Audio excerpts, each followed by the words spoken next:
नमस्कार। महात्मा गांधी काशी विद्यापीठ, वाराणसी। मैं प्रोफेसर निरंजन सहाय। विषय हिंदी, कक्षा ए में प्रथम सेमेस्टर, तीसरा प्रश्नपत्र, सगुण भक्ति काव्य। शीर्षक: सूरदास बाल लीला वर्णन, श्रृंगार वर्णन, गोचारण, सगुण निर्गुण द्वंद्व। व्याख्यान के विचार बिंदु: सूर के बाल लीला वर्णन की अद्वितीयता, श्रृंगार चित्रण की विशिष्टता, अन्य कवियों से अलगाव के पक्ष, किसान और चारागाही संस्कृति का चित्रण, सगुण निर्गुण द्वंद्व। नमस्कार। आइए सूर काव्य में वात्सल्य वर्णन और श्रृंगार वर्णन के कतिपय पहलुओं का अवलोकन करें। साथ ही हम उन तत्वों की भी छानबीन करेंगे इस व्याख्यान में जहां सूरदास की अनुपमता नजर आती है, यानी उनकी कविता के वे तत्व जो उन्हें विलक्षण कवि में रूपांतरित करते हैं। सबसे पहले सूर काव्य में वात्सल्य। सूरदास को बाल प्रकृति तथा बाल सुलभ चित्रणों की दृष्टि से हिंदी काव्य संसार में ही नहीं, विश्व कविता परिदृश्य में भी अद्वितीय माना गया है। कह सकते हैं उनके वात्सल्य वर्णन का कोई साम्य नहीं, वह अनूठा और बेजोड़ है। बालकों की प्रवृत्ति और मनोविज्ञान का जितना सूक्ष्म और स्वाभाविक वर्णन सूरदास ने किया है, वह हिंदी के किसी अन्य कवि या अन्य भाषाओं के किसी कवि ने नहीं किया है। शैशव से लेकर कौमार्य अवस्था तक के क्रम से लगे न जाने कितने चित्र सूर के काव्य में वर्णित हैं। बाल लीला वर्णन में उनकी बराबरी महाकवि तुलसीदास भी नहीं कर पाए। इस सिलसिले में आचार्य रामजन शुक्ल, जिनके सर्वाधिक प्रिय कवि तुलसीदास थे, की मूल्यवान टिप्पणी उद्धृत करने लायक है। शुक्ल जी ने अपने इतिहास में दर्ज किया, गोस्वामी तुलसीदास ने गीतावली में बाल लीला को इनकी देखा देखी बहुत विस्तार दिया सही, पर उसमें बाल सुलभ भावों और चेष्टाओं की वह प्रचुरता नहीं आई। उसमें रूप वर्णन की ही प्रचुरता रही। बालक चेष्टा के स्वाभाविक मनोहर चित्रों का इतना बड़ा भंडार और कहीं नहीं। जाहिर है सूरदास का वात्सल्य वर्णन इसलिए मूल्यवान है कि वहाँ रूप वर्णन ही नहीं, बाल मनोविज्ञान की गहरी परख मौजूद है। कान्हा की बाल चेष्टाओं का सहज वर्णन सूरदास की कविता में प्राण तत्व भर देता है। यशोदा कान्हा को पालने में झुला रही हैं और उनको हिला हिलाकर दुलराती हुई कुछ गुनगुनाती भी जा रही हैं, जिससे कि बालक कृष्ण सो जाएं। जसोदा हरि पालने झुलावे, हल रावे दुलराई, मल्हावे जोई सोई कछु गावे। मेरे लाल को आऊ निदरिया, काहे न आनी सुनावे सुआवे। तू काहे नहीं बेगहीं आवे, तो को कान बुलावे। माँ की लोरी सुनकर कृष्ण अपनी कभी पलक बंद कर लेते हैं, कभी होठ फड़फड़ाते हैं। उन्हें सोता जान यशोदा भी गुनगुनाना बंद कर देती हैं और नंद जी को इशारे से बताती हैं कि कान्हा सो गए हैं। इस अंतराल में कृष्ण अकुलाकर फिर जाग पड़ते हैं तो यशोदा फिर लोरी गाने लगती हैं। कबहू पलक हरि मूंद लेत हैं, कबहू अधर फरकावे। सोवत जानी मौन वह रही रही, करी करी सैन बतावे। यही अंतर अकुलाई उठे हरि, जसुमति मधुरय गावे।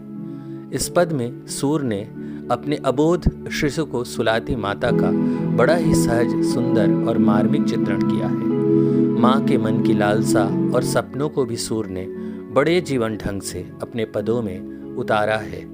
बड़े होते शिशु की दुनिया माँ के लिए अनमोल है। सूर ने अपनी सूक्ष्म दृष्टि से इसे देखा और कविता की भव्य पीठिका रची।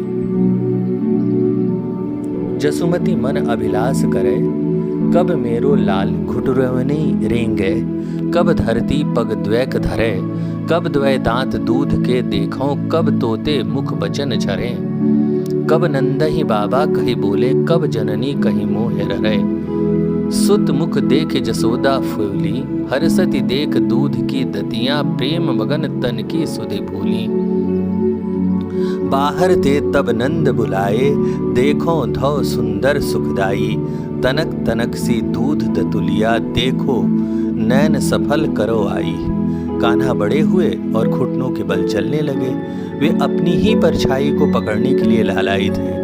किलकत कान घुटुरु ने यावत, मणिमय कनक नंद के आंगन, बिंब पकड़े धावत, कबहु निरख हरि आप छाह को, करसों पकरन चाहत, किलकी हासत राजत द्वैदतियाँ, पुनि पुनि तिहि अवगाहत, बाल दशा सुख निरखि जसोदा, पुनि पुनि नंद बुलावत, अचरा तरले ढाके सूर के प्रभु को दूध पियावत।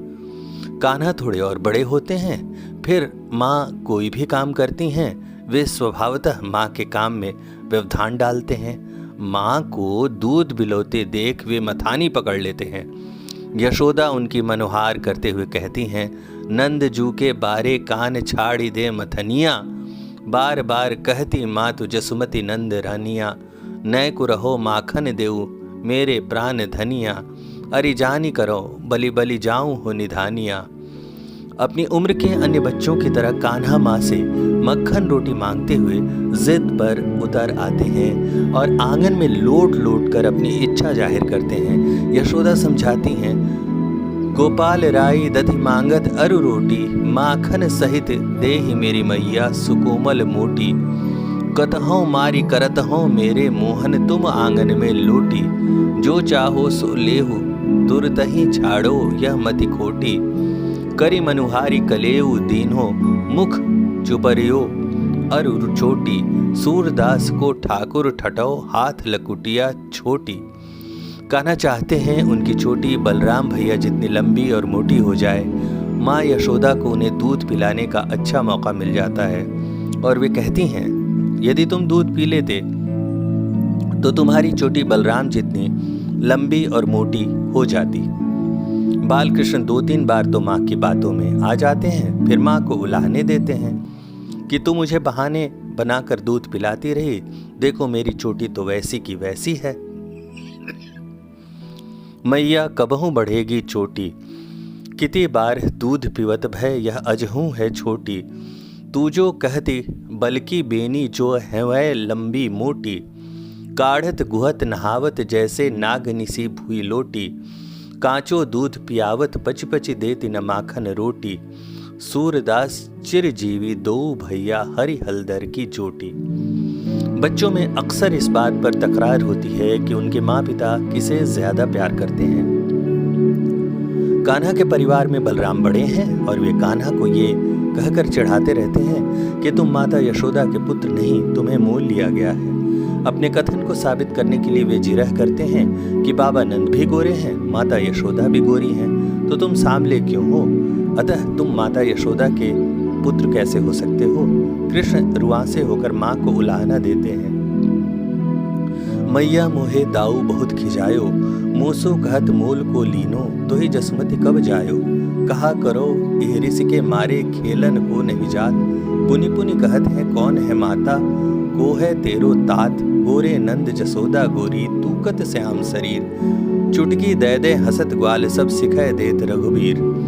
फिर बाल सुलभ ईर्ष्या की बातें कहकर कि तू मुझको ही पीटती है, दाऊ पर जरा भी गुस्सा नहीं होती, कान्हा माँ का मन रिझा लेते हैं।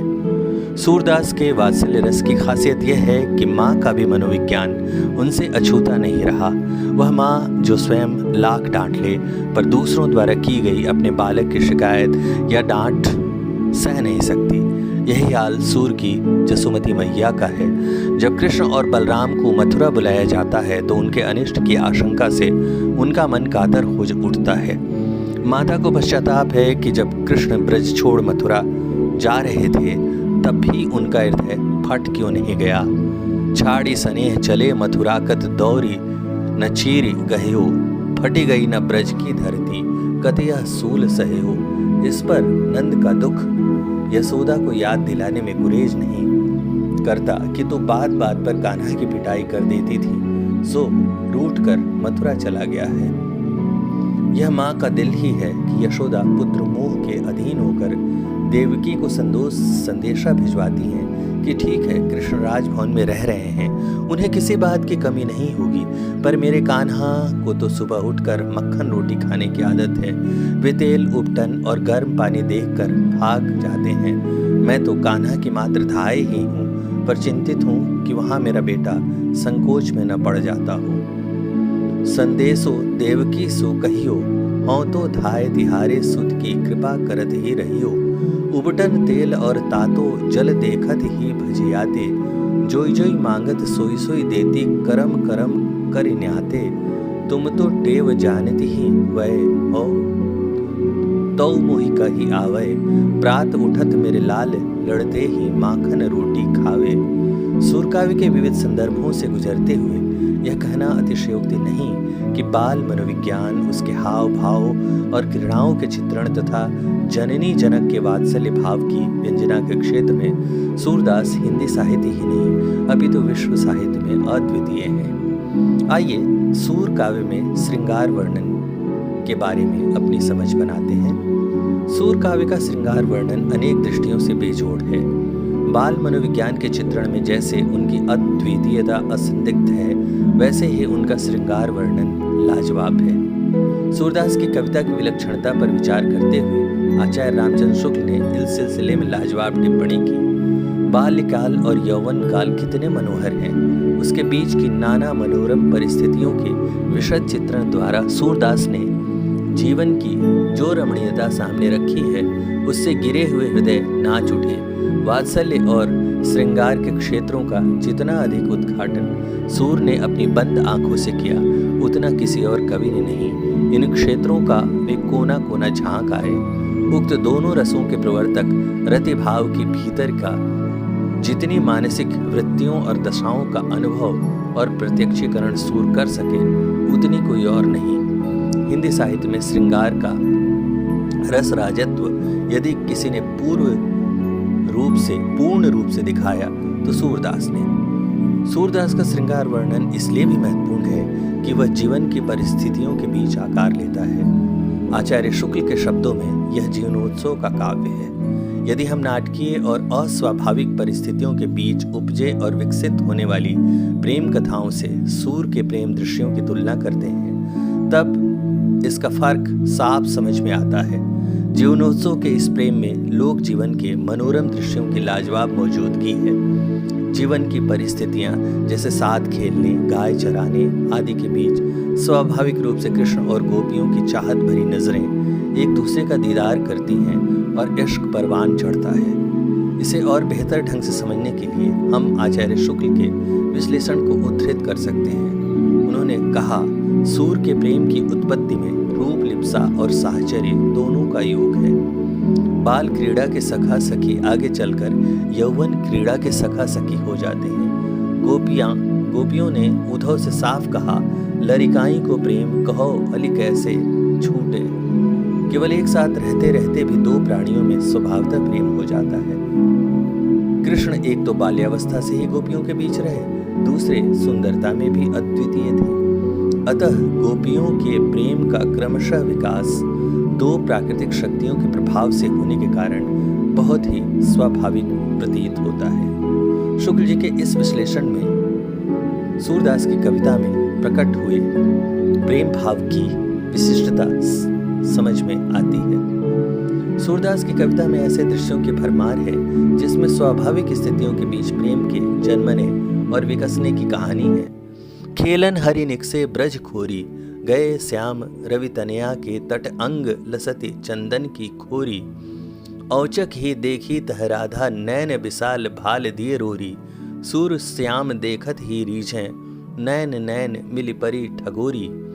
रूप को देखने की चाहत और साहचर्य की चाहत और उसका सुख जिस मादक अंदाज में वर्णित है, वह संयोग श्रृंगार का उदाहरण है। ऐसे ही एक और दृश्य को देखें। बूझत श्याम कौन तू गोरी, कहाँ रहती काकी तू बेटी। देखी नाही कहूँ ब्रज खोरी, काहे रहती काकी तू बेटा। देखी नाही कहूँ ब्रज खोरी। यह स्वाभाविक ढंग से परिचय की शुरुआत है। फिर यह परिचय गहराता है और प्रेम परवान चढ़ता है। ब्रज के कुंज करीलों में, यमुना के तट पर और ब्रज की गलियों में इस घटित प्रेम के अनगिनत दृश्यों को सूर ने अपनी कविता के माध्यम से जुबान दी। एक ऐसा दृश्य जो अक्सर पारिवारिक दृश्यों में प्रेम के सघन आवेग के दरमियान उपजता है, उसे सूर के एक पद के माध्यम से देखें। राधा बार बार यशोदा के घर आती हैं और इस पर यशोदा कहती हैं कि तुम यहाँ क्यों बार बार आती हो। राधा का जवाब देखिए, बार बार तू हुआ जनी आवे, मैं कहाँ करो सुत ही नहीं बरजती, घरते माँ ही बुलावे। मूसो कहत तो ही बिनु देखे, रहत न मेरो प्राण। छोह लगत मोह को सुनी बनी, छोह लगत मोह को सुनी बानी, महरी तिहारी आन। कहना न होगा, सूरदास श्रृंगार वर्णन में मनोवृत्ति की विभिन्न दशाओं का सजीव वर्णन करते हैं। सूर के रूप वर्णन की बात अधूरी रह जाएगी यदि उनके द्वारा किए गए नेत्र व्यापारों की सुधि न ली जाए। आकुलता, अभिलाषा और उत्कंठा सबके जड़ में ये आंखें ही थी। आचार्य शुक्ल का मानना है कि परवर्ती कवियों बिहारी, राम सहाय, गुलाम नबी और रसनिधि आदि ने जो नेत्र व्यापार वर्णन किए हैं उन पर सूर के वर्णन की गहरी छाप थी। सूरदास ने विरह वर्णन प्रसंग में भी स्वाभाविक स्थितियों का ध्यान रखा है, यह उनकी सफलता है। एक मामले में सूर की कविता की खासी प्रतिष्ठा है, वह है उनके भ्रमर गीत में गोपियों की वचन विदग्धता। लेकिन ध्यान से देखें तो भ्रमर गीत में वचन विदग्धता से अधिक मार्मिक है विरह में डूबी गोपियों की निरीह विवशता। विश्वनाथ त्रिपाठी सूर के विरह वर्णन पर मार्मिक टिप्पणी करते हैं। सूर के विरह वर्णन की मार्मिकता का आधार विरहावस्था में हृदय की निरीह व्यवस्था प्रकट होती है। भ्रमर गीत में गोपियों की विदग्धता की निरीह व्यवस्था उतनी मार्मिक नहीं जितनी कि विरह को प्रकट करने वाली उनकी निरीह निश्चल अनलंकृत उक्तियों में है। इसके अतिरिक्त विरह वर्णन की कतिपय अन्य महत्वपूर्ण विशेषताओं पर एक नजर डालना मुनासिब होगा। सूर ने विरह वर्णन में एक बड़ी विशेषता यह भरी कि मानवीय भावों की सूक्ष्मतम परतों का उन्होंने विश्लेषण किया। इस असाधारण सूझबूझ के कारण ही सूर के विरह वर्णन में अस्वाभाविकताएं नहीं देखती। मीरा के विरह वर्णन में प्रेम की पीर का मार्मिक वर्णन है, लेकिन सूर की गोपियां अपरिमित दुख झेल कर भी मुस्कुराती हैं। इसी मुस्कुराहट के आगे उद्धव का ज्ञान योग श्रीहीन हो जाता है। थोथा योग और बोझिल ज्ञान मनुष्य विरोधी है, इसकी शिनाख्त हो जाती है। भारतीय परंपरा में विरह वर्णन की एक पद्धति प्रकृति और उसके ऋतुचक्र के साथ तादात्म्यकरण की भी रही है। कृष्ण के विरह में गोपियों को हरे भरे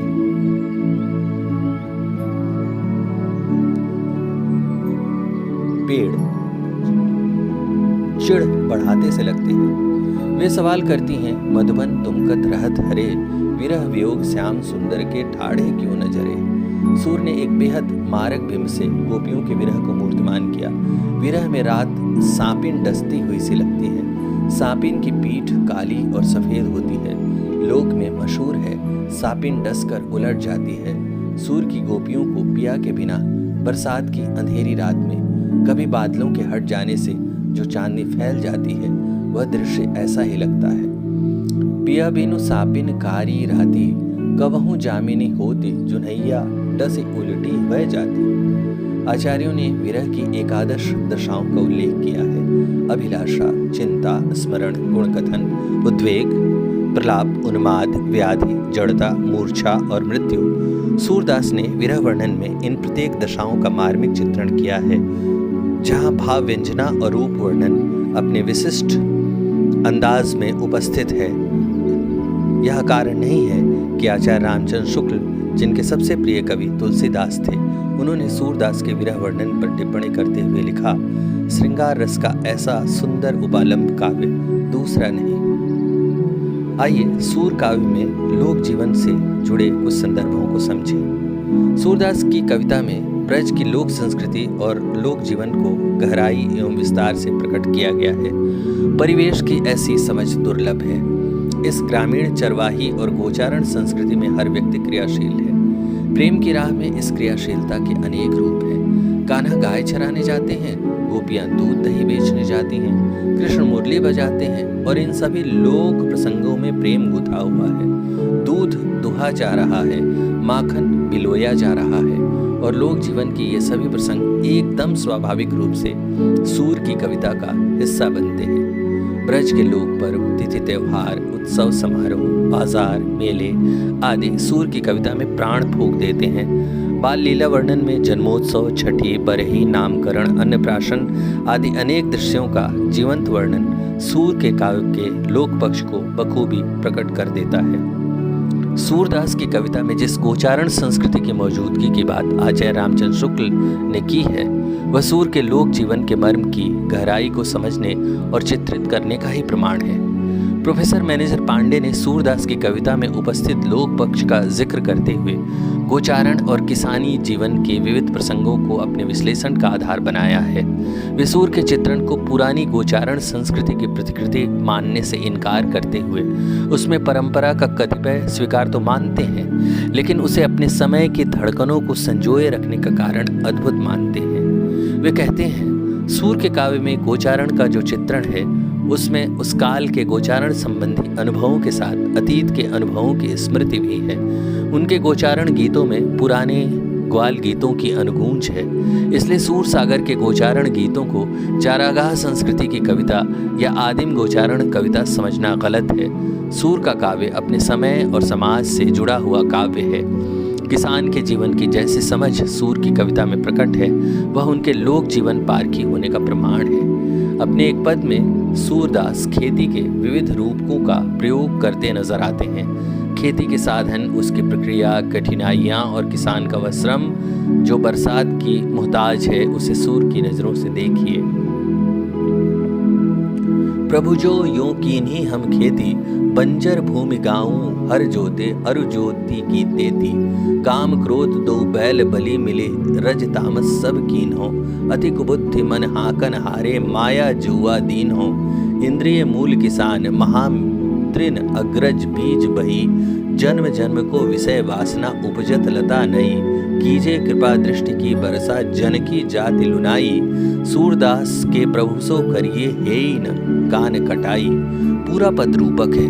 महत्वपूर्ण है कि ये सभी रूपक खेती किसानी के हैं। इसी तरह लोक जीवन से गहरे तादात्म्यकरण के एक और दृश्य को देखें। भारत में पशुओं के व्यक्तिवाचक नाम देने का लोक में चलन है। सूर के एक पद में यह वर्णन इस रूप में प्रकट है। अपनी अपनी गई ग्वाल सब आने करो एक ठौरी। धोरी खूमरी राती रौंधी, बोल बुलाई चिन्हौरी। पियरी मोरी गोरी गैनी, खैरी कजरी जेती। दुलही फुलही भौरी भूरी, हाकी टिकाई देती। इस प्रकार सूर के बहुतेरे प्रसंग उनके लोक जीवन से गहरे जुड़ाव का परिचय देते हैं। एक और पक्ष महत्वपूर्ण है सूर काव्य में निर्गुण और सगुण का द्वंद्व। सूरदास की कृष्ण भक्ति के संदर्भ में इस बात को खास तौर पर रेखांकित किया जाता है कि भक्ति काल के एक महत्वपूर्ण पक्ष यानी निर्गुण सगुण द्वंद्व में उनका पक्ष क्या है। उद्धव निर्गुण ज्ञान के प्रतीक हैं तो गोपियां सगुण का पक्ष लेती हैं। सूर अपने अकाट तर्कों के माध्यम से शुष्क ज्ञान की मजम्मत करते हैं। सूर की गोपियां प्रेम के मार्ग की अनथक पथिक हैं तो उद्धव को अपने ज्ञान मार्ग पर उत्कट भरोसा है। वे निर्गुण उपासक हैं और पूर्ण ज्ञानी योगी के प्रतीक भी। श्री कृष्ण थोथे ज्ञान की असारता से उद्धव को वाकिफ कराना चाहते थे। उन्होंने एक युक्ति ढूंढी और उद्धव को निर्गुण ब्रह्म की उपादेयता समझाने के लिए उन्हें गोपियों के पास भेजा। उद्धव ज्ञान के रथ पर सवार गोपियों को उसके मर्म से अवगत कराने पहुंचते हैं और निर्गुण ब्रह्म की उपादेयता गोपियों को समझाने लगते हैं। सूर की गोपियां अत्यंत आग्रह से पूछती हैं, आप हमें निर्गुण ब्रह्म के ज्ञान को समझाने आए हैं, लेकिन उनका परिचय तो दीजिए। वह निर्गुण ब्रह्म कौन है, कहाँ का रहने वाला है, उसके माता पिता कौन हैं, उसकी पत्नी और दासियां कौन हैं। बिना परिचय के हम कैसे पहचानेंगे निर्गुण कौन देश को बासी। निर्गुण उद्धव को लगता है ज्ञान के माध्यम से ही ब्रह्म की प्राप्ति होती है।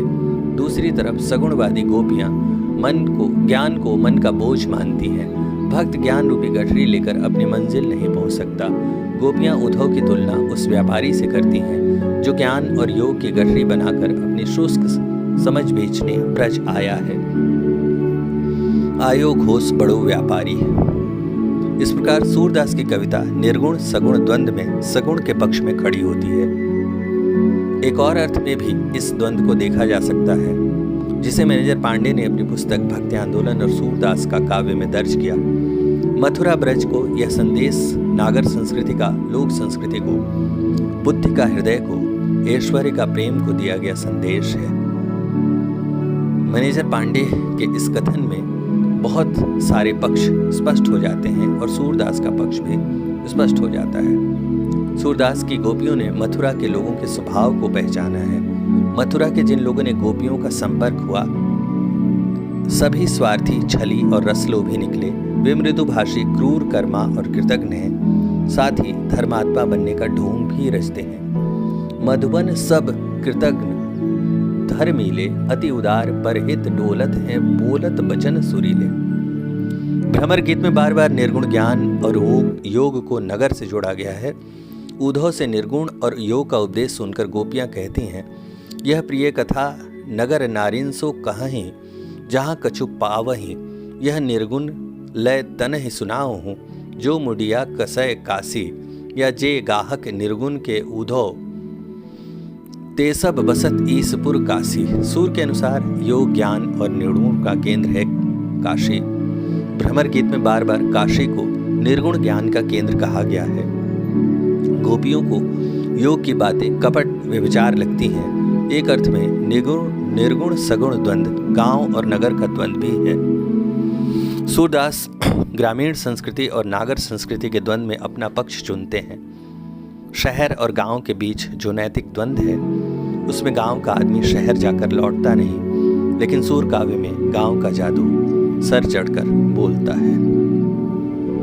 सूरदास ने परंपरा और लोक जीवन से कृष्ण कथा को ग्रहण कर उसमें अपनी सृजनात्मकता से नए पक्षों की उद्भावना की। नवीन प्रसंगों की उद्भावना, मौलिक सृजन शक्ति और नवीन दृष्टि ये सूर की अभिव्यक्ति के सबल पक्ष हैं। आचार्य शुक्ल ने सही दर्ज किया, सूर की बड़ी भारी विशेषता है नवीन प्रसंगों की उद्भावना। सूर के बाल वर्णन और श्रृंगार वर्णन की नई उद्भावनाओं का जिक्र इस संदर्भ में किया जा सकता है। आपने सूरदास की कविता के विभिन्न पक्षों को समझा, बहुत शुक्रिया। अन्य पुस्तकों के अध्ययन की आपकी रुचि हो तो आप देख सकते हैं सूरदास डॉक्टर ब्रजेश वर्मा, हिंदी परिषद प्रयाग विश्वविद्यालय, सूर साहित्य डॉक्टर हजारी प्रसाद द्विवेदी, राजकमल प्रकाशन नई दिल्ली। सूरदास और उनका साहित्य डॉक्टर हरिवंश लाल शर्मा, भारत प्रकाशन। हिंदी साहित्य का इतिहास आचार्य रामचंद्र शुक्ल, नागरिक विचारणी सभा वाराणसी। हजारी प्रसाद द्विवेदी ग्रंथावली, हजारी प्रसाद द्विवेदी, राजकमल प्रकाशन नई दिल्ली। भ्रमर गीत सार, आचार्य रामचंद्र शुक्ल। धन्यवाद।